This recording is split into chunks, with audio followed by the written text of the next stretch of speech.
Dari kritikan pengamat politik ini kita bisa melihat bahwa kelakuan Gibran ini sebenarnya bertentangan dengan kehendak Prabowo.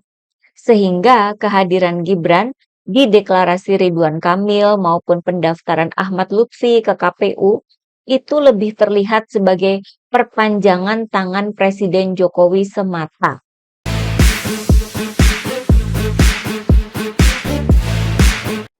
Hai teman-teman, jumpa lagi dengan saya, Nina Nur.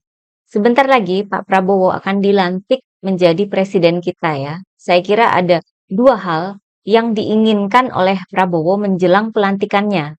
Ini yang bisa kita lihat dari berbagai rentetan kejadian sejauh ini ya.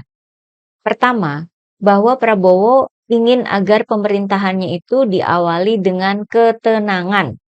Dalam arti tidak ada demo-demo besar seperti demo darurat Indonesia beberapa waktu lalu ya. Ini bisa dilihat dari manuver-manuver Prabowo sesudah ada demo. Katanya Prabowo ini sangat marah dengan adanya gerakan untuk merevisi Undang-Undang Pilkada. Kemudian petinggi Gerindra juga menyampaikan bahwa Prabowo itu selalu mengedepankan demokrasi dan aspirasi rakyat atau masyarakat ya. Ini kan sama aja mengatakan bahwa Prabowo itu berada bersama masyarakat yang mendemo Jokowi dan keluarga, iya kan? Saya kira ini untuk memastikan bahwa demo hanya mengarah pada Jokowi dan keluarga. Sementara Prabowo sebagai presiden berikutnya itu aman. Yang kedua, seperti yang sudah saya sampaikan dalam video saya sebelumnya ya, bahwa Prabowo tentunya tidak mau ada matahari kembar dalam pemerintahannya. Yang jadi presiden kan Prabowo. Artinya Jokowi sudah tidak punya kekuasaan lagi. Masa Jokowi malah mau jadi Raja Jawa? Kalau Jokowi jadi Raja Jawa, berarti sama saja dengan menganggap Prabowo sebagai presiden boneka. Iya kan? Kita lihat saja kostum yang dipakai oleh Pak Jokowi dalam acara 17-an di IKN waktu itu. Baju Raja Kutai. Sementara Prabowo tampil cukup sederhana dengan semacam beskap dan ikat kepala ya. Seakan mengesankan bahwa Prabowo siap bekerja jadi presiden. Namun Jokowi siap menjadi raja. Ya nggak maulah Pak Prabowo. Kalau kita jadi Pak Prabowo juga pasti nggak mau kan? Presidennya kan Prabowo. Masa masih ada raja di atas Prabowo? Nggak ada itu konsepnya dalam Negara Kesatuan Republik Indonesia. Logikanya seperti itu ya. Jadi Prabowo tidak mau pemerintahannya diawali dengan kegaduhan karena demo atau hal lainnya. Juga tidak mau ada orang lain yang lebih terkesan berkuasa ketimbang beliau ketika sudah jadi Presiden RI. Namun apa yang didapati oleh Prabowo akhir-akhir ini justru makin jauh dari harapan beliau. Anak-anak dan menantu Jokowi malah makin bikin masalah dan bikin kegaduhan publik. Kita mulai dari Gibran aja ya. Sebagai wakil presiden terpilih, rencana Gibran ini awalnya kan katanya mau belanja masalah ya, begitu istilahnya dia. Belanja masalah. Rencananya itu mau muter ke berbagai daerah untuk belanja masalah. Rencana ini diungkap pada pertengahan bulan Juli lalu. Namun nyatanya, Gibran malah terlihat di beberapa kegiatan yang berhubungan dengan pilkada. Misalnya, belusukan di Semarang didampingi oleh Diko Ganinduto yang waktu itu mau maju di Pilwakot Semarang. Seakan Gibran ini mengendorse Diko. Kemudian Gibran tiba-tiba saja muncul di acara deklarasi Ridwan Kamil Suswono yang mau maju di Pilkada DKI Jakarta. Kemunculan ini secara tiba-tiba saja ya di tengah-tengah acara. Gibran kan bukan perwakilan partai, lalu hadir itu sebagai apa? Perwakilan keluarga Jokowi. Kehadiran Gibran yang gak jelas itu juga terjadi ketika pasangan Ahmad Lutfi Taj Yassin melakukan pendaftaran di KPU Jawa Tengah. Aneh juga kok Gibran yang mendampingi pasangan itu. Dalam kapasitas apa? Kan gak jelas juga. Kalau pengamat politik bilangnya itu secara etika politik nggak bagus. Karena Gibran sebagai wakil presiden terpilih seharusnya tidak memperlihatkan dukungan pada siapapun. Gibran diminta untuk meniru Prabowo yang tidak ikutan urusan pilkada.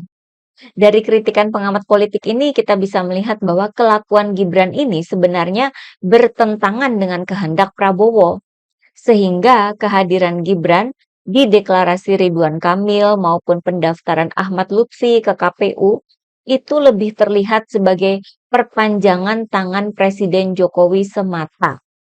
Dan kalau ini benar, maka wajar jika Prabowo jadi nggak senang melihatnya kan? Bukan hanya soal pilkada ya, baru-baru ini netizen menghebohkan sebuah akun Kaskus bernama Fufu Fafa yang diduga merupakan milik Gibran. Kehebohan itu disebabkan oleh rekam jejak komentar akun ini yang menghina Prabowo. Bahkan anak Prabowo ya Mas Didit juga dihina. Para netizen menyodorkan beberapa bukti bahwa akun itu milik Gibran. Misalnya keterkaitannya dengan akun catering milik Gibran Cilipari. Saking hebohnya, sampai pihak istana perlu memberikan tanggapan ya. Artinya rekam jejak akun Kaskus itu dirasa mengganggu Gibran. Dan bisa jadi sudah sampai ke telinga Prabowo. Jika itu benar bahwa akun itu milik Gibran, nggak mungkin kan Gibran kemudian meminta maaf kepada publik. Seperti Ridwan Kamil yang cuitan lamanya itu merendahkan warga Jakarta, lalu menghapus cuitan itu dan meminta maaf. Nggak semudah itu. Ini urusannya jauh lebih complicated loh. Karena yang dihina oleh akun itu termasuk anaknya Pak Prabowo. Tahu kan, Pak Prabowo itu orangnya kayaknya menyimpan dendam gitu ya. Lihat aja soal nilai 11 yang pernah diberikan Anies ke Prabowo dalam debat Capres. Menurut hitungan media, sudah 6 kali loh. 6 kali Prabowo ini mengungkit soal angka 11 ini. Terakhir itu di acara Partai Gerindra pada hari Sabtu tanggal 31 Agustus lalu ya. Saking nggak sukanya dinilai 11/100 oleh Anies dalam debat Capres dulu. Kebayangkan kalau yang dihina itu adalah anak dari Pak Prabowo. Nah, itu baru Gibran ya. Selanjutnya adalah pasangan Kahiyang Ayu dan Bobi Nasution. Pasangan ini mencuat jadi berita media ketika istilah Blok Medan muncul dalam persidangan kasus suap mantan Gubernur Maluku Utara. Namun, hingga sekarang belum ada pergerakan dari KPK maupun pihak kejaksaan ya. Walaupun sudah beberapa pihak yang mendesak agar KPK menyelidikinya. Kasus ini punya potensi untuk didemo publik jika hingga Jokowi lengser belum juga ada kejelasannya. Selain soal Blok Medan, Bobi saat ini juga kena isu soal naik jet pribadi. Foto Bobi dan Kahiyang naik jet pribadi itu viral ya di media sosial. Bobi kemudian menyatakan bahwa biaya naik jet pribadi itu bukan dari APBD maupun dari uang korupsi.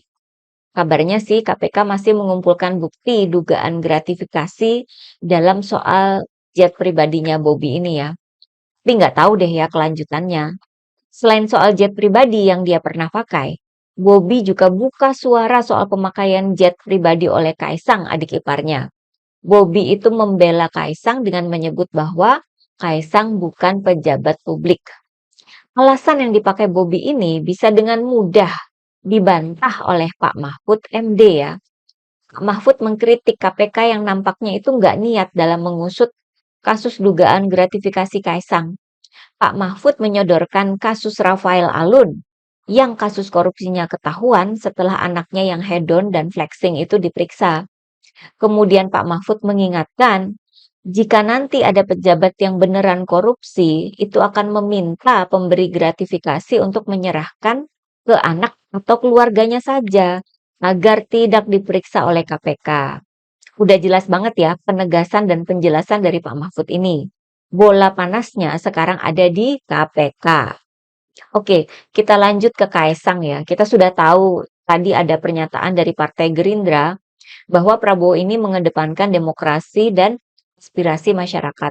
Pernyataan ini menanggapi demo darurat Indonesia yang memprotes DPR ketika mau mengesahkan rancangan undang-undang pilkada yang berlawanan dengan putusan MK waktu itu. Jelas banget ya bahwa revisi undang-undang pilkada itu berkaitan dengan keinginan Kaisang maju di Pilgub. Yang diprotes habis-habisan dalam demo darurat Indonesia adalah politik dinasti Jokowi dan keluarganya. Kegaduhan gara-gara Kaisang ini bertambah. dengan perilaku hedon dan flexing Kaisang dan istri di Amerika pada saat yang sama ketika di sini rakyat berdemo. Lalu ada tuntutan dari publik agar KPK memeriksa Kaisang untuk kasus dugaan gratifikasi terkait pemakaian private jet. Lalu si Kaisang ini sempat menghilang dari publik dan kemudian oleh partainya PSI akhirnya ada penjelasan bahwa Kaisang ada di Jakarta dan berkantor di PSI ngurusin pilkada. Namun sesudah Kaisang ditemukan, KPK malah batal memanggil Kaisang untuk klarifikasi. Kasus dugaan gratifikasi ini katanya akan ditangani oleh direktorat lain di KPK yang akan mengusut dugaan gratifikasi berdasarkan aduan atau laporan dari masyarakat.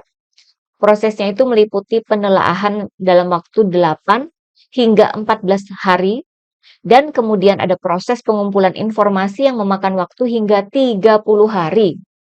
Ini kok kayaknya ngepasin ya ke pergantian presiden ya. KPK nanti bisa kena demo loh kalau kasus-kasus yang kait anak-anak dan menantu Pak Jokowi itu tidak juga diusut dengan tuntas. Ini bisa memicu demo seperti demo darurat Indonesia itu loh.